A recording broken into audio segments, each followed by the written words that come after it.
इस video को लाइक करें, हमारे चैनल को सब्सक्राइब कर बेल आइकन जरूर प्रेस करें हमारी न्यू वीडियो सबसे पहले देखने के लिए।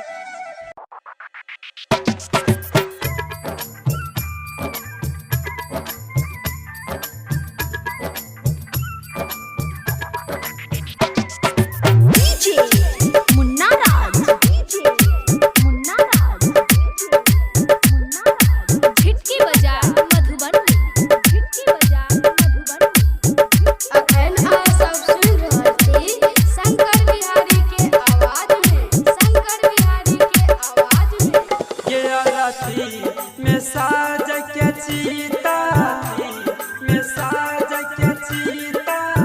गया राती में साज के चीता कफन दी है एक बीता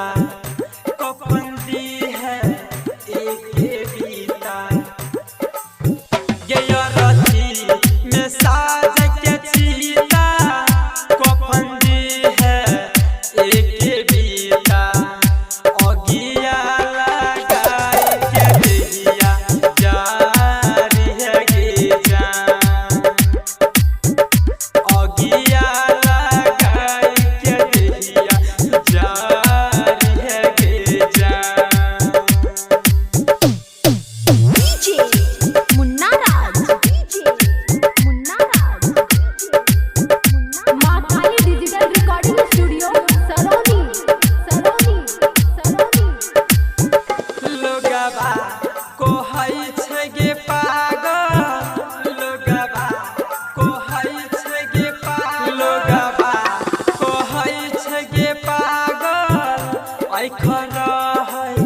रत भर जागल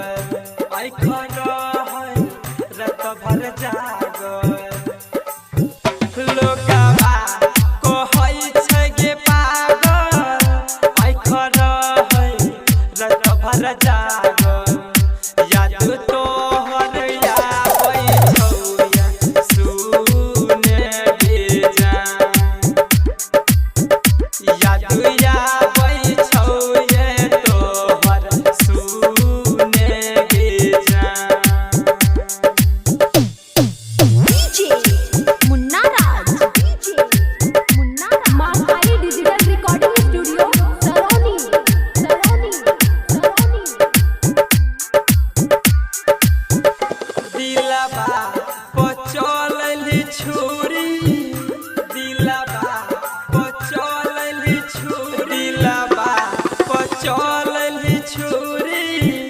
हमारा से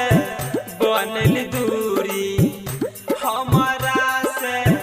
बनल दूरी दिलवा पचौली छुरी हमारा से बनल दूरी अगिया लगाई के दिया जारी है गे जान अगिया